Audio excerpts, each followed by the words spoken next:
عام خبر سے آپ کو آگاہ کریں، نقیب اللہ قتل کیس راو انور سمیت تمام ملزمان کو بری کر دیا گیا۔ اے ٹی سی نے محفوظ فیصلہ سنا دیا ہے۔ کراچی سے آپ کو اہم خبر سے آگاہ کر رہے ہیں کہ نقیب اللہ قتل کیس راو انوار سمیت تمام ملزمان کو بری کر دیا گیا۔ اے ٹی سی نے محفوظ فیصلہ سنا دیا ہے۔ خبر دیں گے آپ کو کہ نقیب اللہ قتل کیس راو انوار سمیت تمام ملزمان کو بری کر دیا گیا۔ اے ٹی سی نے محفوظ فیصلہ سنا دیا ہے۔ عام خبر سے آپ کو آگاہ کر رہے ہیں، نقیب اللہ قتل کیس کے حوالے سے راو انور سمیت تمام ملزمان کو بری کر دیا گیا ہے۔ اے ٹی سی نے محفوظ فیصلہ سنا دیا۔ نقیب اللہ قتل کیس کا یہ معاملہ تھا۔ راو انوار سمیت تمام ملزمان کو بری کر دیا گیا۔ اے ٹی سی نے محفوظ فیصلہ سنا دیا۔ راو انوار اور دیگر ملزمان پر 25 مارچ 2019 کو فرد جرم عائد ہوئی تھی۔ ملزمان نے صحت جرم سے انکار کیا تھا۔ مقدمے میں ملزمان کے خلاف 60 گواہان بھی تھے۔ نقیب اللہ قتل کیس میں راو انوار سمیت تمام ملزمان کو بری کر دیا گیا۔ اے ٹی سی کی عدالت نے محفوظ فیصلہ سنا دیا ہے۔ عام خبر سے آپ کو آگاہ کر رہے ہیں، نقیب اللہ قتل کیس کے حوالے سے جس میں راو انوار اور دیگر ملزمان پر 25 مارچ 2019 کو فرد جرم عائد ہوئی تھی۔ ملزمان نے بھی صحت جرم سے انکار کیا تھا۔ مقدمے میں ملزمان کے خلاف 60 گواہان بھی پیش ہوئے تھے، تاہم راو انوار سمیت تمام ملزمان کو بری کر دیا گیا ہے۔ اے ٹی سی نے محفوظ فیصلہ سنا دیا ہے۔ نقیب اللہ قتل کیس کے حوالے سے آپ کا آگاہ کر رہے ہیں کہ راو انوار سمیت تمام ملزمان کو بری کر دیا گیا۔ اے ٹی سی کی عدالت نے فیصلہ محفوظ کیا تھا اور یہ محفوظ فیصلہ سنا دیا گیا ہے۔ راو انوار اور دیگر ملزمان پر 25 مارچ 2019 کو فرد جرم عائد ہوئی تھی۔ ملزمان نے صحت جرم سے انکار کیا تھا۔ اس مقدمے میں ملزمان کے خلاف 60 گواہان بھی موجود تھے۔ 13 جنوری 2018 کو ملیر کے علاقے شاہ لطیف ٹاؤن میں سابق ایس ایس پی ملیر راو انوار نے نوجوان نقیب اللہ کو دیگر 3 افراد کے ہمراہ دہشت گرد قرار دے کر مقابلے میں مار دیا تھا۔ اسی کے حوالے سے آج یہ کیس کی سماعت تھی۔ راو انوار سمیت تمام ملزمان کو بری کر دیا گیا۔ اے ٹی سی کی عدالت نے محفوظ فیصلہ سنا دیا ہے۔ اس حوالے سے مزید جانتے ہیں عطا حسین سے۔ جی عطا حسین، کیا ڈیٹیلز ہیں؟ جی دیکھیں، 5 سال بعد ہائی پروفائل نقیب اللہ قتل کیس کا فیصلہ جو ہے وہ سنا دیا گیا ہے۔ انسداد دہشت گردی عدالت میں جو ہے یہ آج سماعت ہوئی ہے۔ عدالت نے مرکزی ملزم سابق ایس ایس پی راو انوار سمیت دیگر ملزمان کو جو ہے وہ بری کر دی، جبکہ عدالت نے فریقین کے دلائل مکمل ہونے پر 14 جنوری کو فیصلہ محفوظ کیا تھا۔ مقدمے میں 51 گواہوں کے بیانات قلمبند کیے گئے تھے، جبکہ نقیب اللہ قتل کیس کا مقدمہ 23 جنوری 2018 کو درج کیا گیا تھا۔ مقدمے کے چالان میں 90 سے زائد گواہوں کو شامل کیا گیا تھا۔ پروسیکیوشن کے 7 گواہوں پولیس کو دیے گئے بیانات سے منحرف ہو گئے تھے۔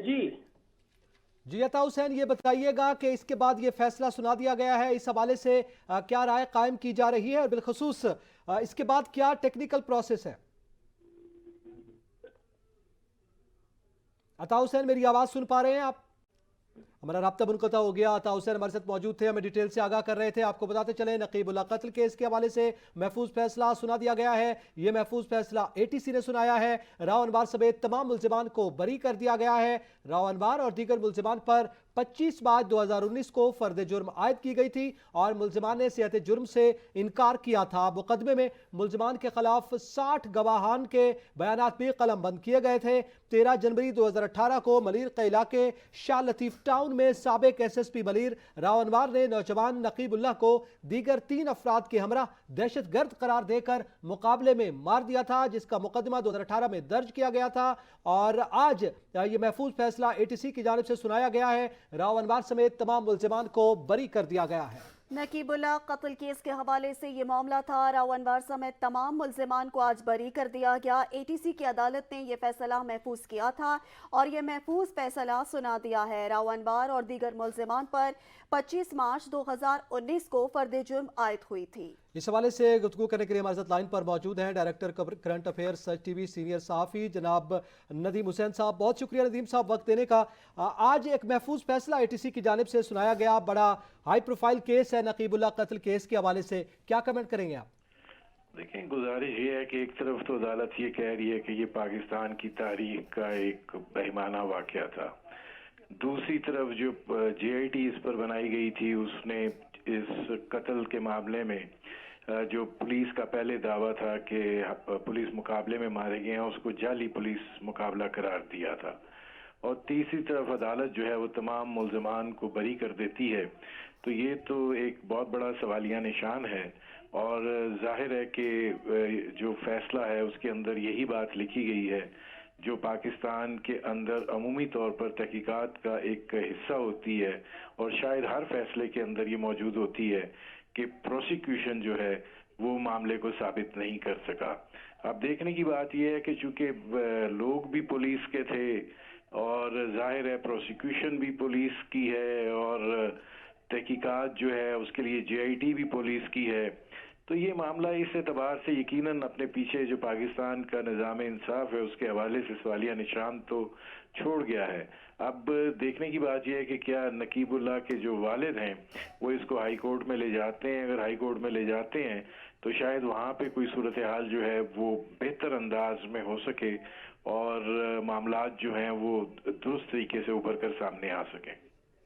ندیم صاحب، اس مقدمے میں ملزمان کے خلاف 60 گواہان موجود تھے، اس کے بعد بھی اس کیس کا فیصلہ راؤ انوار کے حق میں آ گیا اور تمام ملزمان کو بری کر دیا گیا۔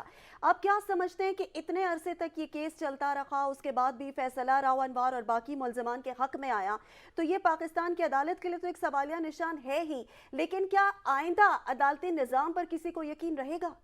دیکھیے بات یہ ہے کہ یقین کی جہاں تک بات ہے، جو پاکستان کا کرمنل جسٹس سسٹم ہے وہ تو برے طریقے سے کولیپس کیا ہوا ہے، اور ظاہر ہے کہ یہ ایک اس طرح کے فیصلے جو ہیں وہ ہماری عدالتی تاریخ کا ایک تسلسل کے ساتھ حصہ ہیں، اور عدالتوں پہ کتنا اعتماد ہے یا کتنا یقین ہے وہ بھی ایک لمحہ فکریہ ہے۔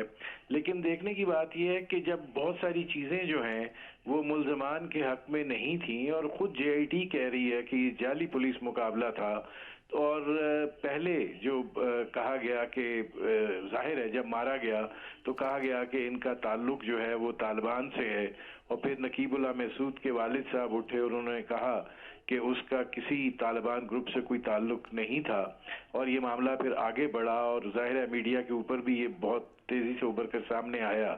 لیکن ظاہر ہے جس طریقے سے چیزیں چلتی ہیں سسٹم کے اندر، اور پروسیکیوشن ہمیشہ سے ہی ہمارا ایک ویک لنک رہا ہے ہمارے عدالتی سسٹم کا، تو اس کے تحت ظاہر ہے جج نے تو وہ فیصلہ کرنا ہوتا ہے جو پروسیکیوشن جو ہے سارے معاملے کو لے کر چلتا ہے، تو یہ صورتحال جو ہے یہ یقیناً رہی ہے۔ جی ندیم حسین صاحب، اسی حوالے سے بتائیے، اس کے والد کا چونکہ بتایا گیا ہے کہ وہ بھی اسی کیس کے دوران در بدر کی ٹھوکریں کھاتے رہے، ظاہر ہے وہ کیس کو فالو کرتے رہے، وہ بھی اب اس دنیا میں نہیں ہے، تو کیا آپ دیگر لواحقین اس کو آگے لے کے جا سکتے ہیں؟ ٹیکنیکلی آپ کیا سمجھتے ہیں، اس کیس کا کوئی فیوچر دیکھ رہے ہیں؟ ہمارا رابطہ منقطع ہو گیا ہے۔ ندیم حسین صاحب ڈائریکٹر کرنٹ افیئر سرچ بھی ہمارے ساتھ موجود تھے، اور ان کا یہ کہنا ہے کہ یہ ایک ہائی پروفائل کیس تھا جس کا فیصلہ آنا ضرور خوش آئند بات ہے، تاہم اس فیصلے نے بہت سے سوالیہ نشان چھوڑ دیے ہیں، جس میں اس سے پہلے مختلف آراء بھی سامنے آتی رہیں۔ اب پروسیکیوشن کے حوالے سے اس فیصلے میں بھی یہ لکھا گیا ہے کہ پروسیکیوشن کے تحت جو کچھ سامنے آیا ہے اس کی بنیاد پر راؤ انوار سمیت تمام ملزمان کو بری کیا جاتا ہے۔ یہ کیس جو ہے اس کے بعد دیکھا جائے گا کہ اب نقیب اللہ کے دیگر لواحقین جو ہیں وہ اس کو عدالت عالیہ میں لے کر جاتے ہیں، اور اس کے بعد ظاہر اپیل کا حق محفوظ رکھتے ہیں، اور اس کے بعد یہ کیس آگے چلتا ہے یا نہیں۔ تاہم اس فیصلے کے حوالے سے ایک بڑا فیصلہ تھا جس کا طویل عرصے سے انتظار کیا جا رہا تھا، اور آج یہ اہم فیصلہ سامنے آیا ہے جس میں راؤ انوار سمیت تمام ملزمان کو بری کر دیا گیا ہے۔ نقیب اللہ قتل کیس کے حوالے سے ہمارے ناظرین کو آگاہ کر رہے ہیں کہ راؤ انوار سمیت تمام ملزمان کو بری کر دیا گیا ہے، اور یہ فیصلہ ATC کی عدالت نے سنایا ہے۔ راؤ انوار اور دیگر ملزمان پر 25 مارچ 2019 کو فرد جرم عائد ہوئی تھی۔ ملزمان نے صحت جرم سے انکار کیا تھا۔ اس مقدمے میں ملزمان کے خلاف 60 گواہان بھی موجود تھے۔ 13 جنوری 2018 کو ملیر کے علاقے شاہ لطیف ٹاؤن میں سابق SSP ملیر راؤ انوار نے نوجوان نقیب اللہ کو دیگر 3 افراد کے ہمراہ دہشت گرد قرار دے کر مقابلے میں مار دیا تھا۔ ہمارے ساتھ موجود ہیں سینئر صحافی تجزیہ کار معروف اینکر پرسن جناب امیر عباس۔ بہت شکریہ امیر عباس وقت دینے کا۔ آپ سے جاننا چاہیں گے نقیب اللہ قتل کیس پر آج جو فیصلہ سامنے آیا، کیا کمنٹس ہیں آپ کے؟ میں سمجھتا ہوں جی انتہائی افسوسناک فیصلہ ہے۔ اب چونکہ فیصلہ آ چکا ہے تو اب یہ پبلک ڈومین میں ہے، اب ہم اس پہ بات بھی کر سکتے ہیں، اب ہم اس پر تنقید بھی کر سکتے ہیں۔ ایک بڑا بدنام زمانہ نوٹوریس پولیس آفیسر ہوا کرتا تھا آسٹریلیا میں، جس کا نام تھا راجر راجرسن. تو یہ جو راون وار ہے یہ دراصل پاکستان کا راجر راجرسن تھا. پوری دنیا میں یہ جو فیک پولیس انکاؤنٹرز ہیں ان کے اوپر سخت قانون سازی کی گئی ہے. ابھی ہمارے سامنے یہ حالیہ آج سے 2 سال پہلے امریکہ کا واقعہ جس میں جارج فلائیڈ کے ساتھ جو ہوا، پوری ریاست امریکہ کی ہل کر رہ گئی. امریکی صدر کو گھٹنے ٹیکنے پڑے، پوری ریاست ایک طرف کھڑی ہو گئی اور اس مقتول کو انصاف دینا پڑا. 5 لوگوں کا قتل ہوتا ہے. 5 سال تک آپ نے انصاف کا ایک ڈرامہ رچایا گیا کہ انصاف ہو رہا ہے، انصاف ہو رہا ہے. ہم 5 سال پہلے بھی جانتے تھے کہ راو انوار کو اس ملک میں کوئی ہاتھ نہیں لگا سکتا، کیونکہ راو انوار کے جہاں تک تعلقات ہیں اور راو انوار جن کے اثاثے کے طور پر اس ملک میں کام کرتا رہا ہے وہ اپنے اثاثوں کو پروٹیکٹ کرتے ہیں. وہ راو انوار جیسے لوگوں کے اوپر گرد دھول نہیں پڑنے دیتے بھائی. پھانسی تو بہت دور کی بات ہے، وہ راو انوار کی دستار پر گرد نہیں پڑنے دیں گے. آپ اس ملک میں یہ توقع کر رہے ہیں کہ وہ لوگوں کو مارتا پھر رہا ہے، دندناتا پھر رہا ہے، اس کو پکڑ لے گا؟ آپ کو وہ منظر یاد ہے جس وقت سپریم کورٹ میں اس کو پیش کیا گیا تھا؟ جس طرح سپریم کورٹ میں سپریم کورٹ کا فاضل جج پیش ہوتا ہے جس وقار کے ساتھ، اس سیکیورٹی اور پروٹوکول اور وقار کے ساتھ راو انوار کو بطور ملزم سپریم کورٹ میں پیش کیا گیا تھا. ہکا بکا رہ گئے تھے وہاں پہ صحافی کھڑے ہوئے کہ یہ کیسے وارد ہو گیا یہاں پہ. اور اب جو انجام نکلنا تھا کیس کا وہ آپ دیکھ لیں. یعنی استغاثہ کے اپنے گواہ اپنے بیان سے منحرف ہو گئے. استغاثہ کے 7 گواہ منحرف ہو گئے. سابق army chief general Qamar Javed Bajwa صاحب نے راو انوار نے جس کو قتل کیا نقیب اللہ، اس کے والد کے پاس جا کے ان سے کہا کہ میں آپ کو انصاف دلواؤں گا. نقیب اللہ کا باپ انصاف لیتے لیتے مر گیا، اس کی تربت کی مٹی بھی خشک ہو گئی اور آج ہم نے اس کو یہ انصاف دیا ہے. وہ کہاں ہے وہ پاکستان کا سابق آرمی چیف جس نے یہ کہا تھا کہ میں انصاف لے کے دوں گا؟ آپ کراچی کے کسی بھی شہری کے پاس جائیں، اس سے پوچھیں کہ راو انوار کی کیا perception. Most notorious police officer جو پاکستان کی تاریخ کے ہیں، موسٹ نوٹوریس پولیس آفیسر، ان میں سے ایک نام ہے راو انوار کا. آپ کیسے جسٹس ڈسپینسیشن اس ملک میں کریں گے؟ آپ کا عدالتی نظام کیا یہ تاثر دے رہا ہے دنیا کو یا آپ کے ملک میں کہ جو طاقتور ہے وہ اس ملک میں سب کچھ رونٹ ڈالے گا؟ جیسے جانور میڈوز میں اور پاسچرز میں جاتے ہیں، چراگاہوں میں وہ گھاس کو رونٹ ڈالتے ہیں، رونٹ ڈالیں گے اس ملک میں طاقتور لوگ؟ ان پہ کبھی کوئی گرفت نہیں کوئی ڈال سکتا. یہ جن کے تعلقات ہیں بہت اعلیٰ مقامات کے اوپر یا اعلیٰ حلقوں کے ساتھ، ان سے کوئی سوال نہیں کر سکتا. امیر صاحب، آپ کیا سمجھتے ہیں؟ بے شک عدالت نے جو فیصلہ سنایا وہ سوالیہ نشان ہے، اس پہ کوئی شک نہیں ہے، لیکن عدالت نے شواہد کے بنا پر ایک فیصلہ سنایا. آپ نہیں سمجھتے کہ تحقیقاتی ٹیم کے اوپر اس چیز پہ بات ہونی چاہیے؟ تحقیقات کرنے والوں نے اس طرح سے تحقیقات کی ہی نہیں ہے اور شواہد آگے پیش ہی نہیں کیے اس طرح سے کہ یہ کیس آگے اس طرح سے چل پاتا اور عدالت شواہد کی بنیاد پر فیصلہ ان کے حق میں دیتی اور راو انوار کو بری نہ کرتی، باقی ملزمان کو بھی. دیکھیں، شواہد کس نے اکٹھے کرنے ہوتے ہیں؟ شواہد تفتیشی جو ٹیم ہوتی ہے جو پولیس کے اوپر، یا اگر وہ جے آئی ٹی کی صورت میں ہے تو اس میں باقی اداروں کے لوگ بھی شامل ہوتے ہیں. وہ کن کے ماتحت ہے؟ وہ ریاست کے ماتحت ہے. استغاثہ کس کے ماتحت ہے؟ وہ ریاست کے ماتحت ہے. اگر ریاست یہ طے کر لے کہ ہم نے راو انوار کو پکڑنا ہے تو وہ پاتال سے بھی لے کر آئیں گے راو انوار کو اور وہ یہاں پہ اس کو لٹکائیں گے. لیکن اگر ریاست طے کر رہے کہ ہم نے راو انوار جیسے لوگوں کو سزا نہیں ہونے دینی، یا ہم نے راو انوار جیسے لوگوں کو پروٹیکٹ کرنا ہے، راو انوار جیسے لوگ ہمارا اثاثہ رہیں گے، اگر ریاست اس بات کا تعین کر لے تو پھر تو وہ کہیں کسی لا کے اوپر بھی لکھ دیا جائے گا کہ راو انوار نے قتل کیا ہے تو اس کے باوجود اس کو بچا لیا جائے گا. یہ کوئی ایک واقعہ تو نہیں ہے نا. یہ جو ثانیہ ساہیوال ہوا تھا عمران خان صاحب کے دور میں 2019 میں، ایک نہاتی فیملی کو سڑک پر ڈھونڈ ڈالا گیا، کیا ہوا؟ سب بری ہو گئے. اور خود یعنی اس وقت راجہ بشارت جو لا منسٹر تھے، پوری حکومت نے آ کے پریس کانفرنس کی. عمران خان اس وقت قطر میں موجود تھے، انہوں نے قطر سے وہاں سے ٹویٹ کی کہ میں واپس آ کے ثانیہ ساہیوال کے ملزمان کو سزا بھی دلواؤں گا اور میں پولیس میں اصلاحات بھی لے کر آؤں گا. کہاں گیا وہ کیس؟ بری، وہ ان کو ضمانت نہیں ہوئی، وہ بری ہو گئے، ایکویٹل ہو گیا ان کا. جتنے بھی آپ ہائی پروفائل کیسز جن کے تانے بانے ان جگہوں سے جا کے ملتے ہیں جن کا بعض اوقات ہم ذکر بھی نہیں کر پاتے، ان کیسز میں کسی کو بھی نہیں پکڑا جائے گا. پولیس خود پروٹیکٹ کرتی ہے اپنے لوگوں کو، ادارے پروٹیکٹ کرتے ہیں. جج کا تو کوئی قصور نہیں ہوگا. جج کے سامنے اگر آپ ایک ایک فائل کا پلندہ لے کر جائیں, جج کے سامنے رکھیں اور اس فائل کے پلندے میں سے ایک صفحہ نکال کر پھاڑ کر پھینک دیں آپ, وہ سارا فائل کا پلندہ جج اٹھا کے اس کو ردی کی ٹوکری میں پھینک دے گا, کیونکہ وہ ایک ثبوت کا ایک ٹکڑا آپ نے اس میں سے نکال کے پھینک دیا.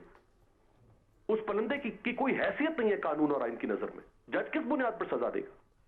امیر عباس صاحب، یقینی طور پر جب ہم تنقید کر رہے ہیں، اب یہ پبلک ڈومین میں آیا، جیسے آپ نے کہا پریجوڈس نہیں رہا، اب تو اس پہ گفتگو ہو سکتی ہے. جب ہم فیصلے پر تنقید کرتے ہیں تو یقینی طور پر وہ پھر ادارے پر یا عدالت پر بھی اس کے سوالات اٹھتے ہیں. اب اس کے پیچھے جو بھی وجوہات ہو سکتی ہیں، ریاست تھی، بااثر لوگ تھے، تحقیقاتی ٹیم کی کمزوریاں تھیں یا پیٹی بھائی تھے، یقینی طور پر تنقید تو پھر الٹیمیٹلی عدالت پر ہی آنی ہے. دیکھیں، عدالت کے اوپر ایک حد تک تنقید آ سکتی ہے نا. میں نے آپ سے کہا کہ جو کرمنل پروسیجر کوڈ ہے آپ کا اور جو کرمنل جسٹس سسٹم ہے، اگر آپ اس سسٹم کو دیکھیں تو اس کے 3 حصے ہوتے ہیں. ایک ہوتا ہے تفتیش، جو عدالت کے دائرہ کار میں نہیں ہے، جو ریاست کے حکومت کے ماتحت اداروں کے دائرہ کار میں جو پولیس کرتی ہے. دوسرا حصہ ہوتا ہے استغاثہ، جسے پروسیکیوشن کہتے ہیں. یہ پرویز مشرف صاحب کے دور میں انویسٹیگیشن اور پروسیکیوشن کو الگ کیا گیا تھا. پروسیکیوشن بھی حکومت کے ماتحت ہوتا ہے، جس کو ہیڈ کرتا ہے پروسیکیوٹر جنرل، جو صوبے کا سب سے بڑا استغاثہ کا سربراہ ہوتا ہے. اور تیسرا حصہ پر آپ کا آتا ہے عدالت کا. تو جب آپ نے تفتیش کے اندر آپ ڈنڈی مار دیں گے، جب آپ استغاثہ میں ڈنڈی مار دیں گے، تو پھر جج کیا کر سکتا ہے بیچارہ؟ جج کو تو بری کرنا پڑے گا نا پر راون وار کو. ہاں، یہ ایک الگ تاریخ ہے کہ عدالتوں سے انصاف عدالتوں کی اپنی وجہ سے بھی نہیں ملتا رہا، وہ بھی ایک تاریخ ہے اور وہ بالکل ازر من الشمس ہے کہ اس کے اندر بہت کچھ ہوتا رہا.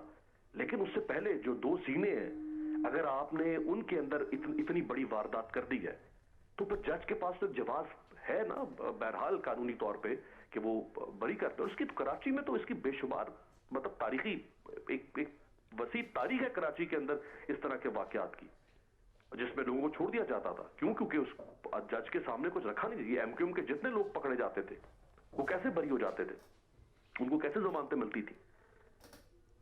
یقینی طور پر یہ فیصلہ اسی جانب اشارہ دے رہا ہے جس کی ایک ہسٹری موجود ہے. امیر عباس صاحب، آگے اس کیس کا کوئی فیوچر دیکھ رہے ہیں؟ لواحقین کی جب ہم بات کرتے ہیں، ان کے والد جو ہے وہ اس جہان فانی سے کوچ کر گئے ہیں، اس کے بعد ظاہر ہے اپیل کا حق بھی محفوظ ہے. کچھ فیوچر ہے یا جس بااثر لوگوں کی یا جس جانب آپ اشارہ کر رہے ہیں، ریاست کی آپ بات کر رہے ہیں، وہ اس کیس کو آگے نہیں چلنے دیں گے؟ سوال ہی پیدا نہیں ہوتا نا بھائی، سوال ہی پیدا نہیں ہوتا. یہ اگر چلنا ہوتا ہے، آپ دیکھیں راؤ انوار کے ساتھ شاید کوئی 14-15 کے قریب کوئی اور بھی پولیس اہلکار ملوث تھے. وہ سارے اچھا، راؤ انوار کا کوئی ایک کیس تو نہیں ہے نا. یہ راؤ انوار کے اوپر تو کئی پولیس انکاؤنٹرز کا الزام ہے. کوئی ایک کیس نہیں ہے نا. کسی ایک کیس میں اچھا اس کو چھوڑ دیں، نقیب اللہ تو ہوگا دہشت گرد، نقیب اللہ تو ہوگا کوئی دیش دروہی، نقیب اللہ تو ہوگا کوئی بہت بڑا موسٹ وانٹڈ کرمنل، مان لیا. وہ جو باقی بہت سارے کیسز ہیں جن میں راؤ انوار کی ریپوٹیشن، پرسپشن، نوٹوریس، میں نے کہا نا، ان کا ماشاءاللہ ان کا تو پورا نامہ اعمال بھرا پڑا ہے ایسے واقعات سے. کسی ایک کیس میں آپ نے راؤ انوار کو، جس طرح راؤ انوار کو تحفظ دیا گیا، کیا کسی انکاؤنٹر کرنے والے شخص کو یوں تحفظ دیتی ہے ریاست؟